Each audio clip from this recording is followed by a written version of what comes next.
ქუთაისში პარლამენტის შენობაში მსჯელობენ კულტურის პოლიტიკის სტრატეგიაზე. კულტურის მინისტრი ადგილობრივი ხელისუფლების, არასამთავრობო ორგანიზაციების წარმომადგენლებს, სამოქალაქო საზოგადოების წევრებსა და ხელოვანებს ხდება. საკანონმდებლო ორგანოში შეკრებილებს სამინისტრომ კულტურის სტრატეგიის შემუშავების გზამკვლევი გააცნო. პროექტი ევროკომისიის აღმოსავლეთ პარტნიორობის პროგრამის ფარგლებში შემუშავებული რეკომენდაციების შესაბამისად ხორციელდება.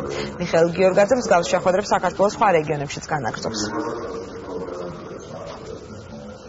ძალიან მახარებს არის ის, რომ აქტივობა არის ძალიან მაღალი, ბევრი ადამიანი გვესწრება, ძალიან პირდაპირ გულახდილი საუბარი მიმდინარეობს პრობლემების იდენტიფიცირებასთან დაკავშირებით, რაც კულტურის სფეროში არსებობს, იმ გადაჭრის შესაძლო გზებთან დაკავშირებით. პროცესის მიმდინარეობის შესახებ იქნა ინფორმაცია მოწოდებული, დეტალურად არის გაწერილი თუ რა პერიოდში რა უნდა შეიქმნას, მათ შორის სამუშაო ჯგუფების მიერ.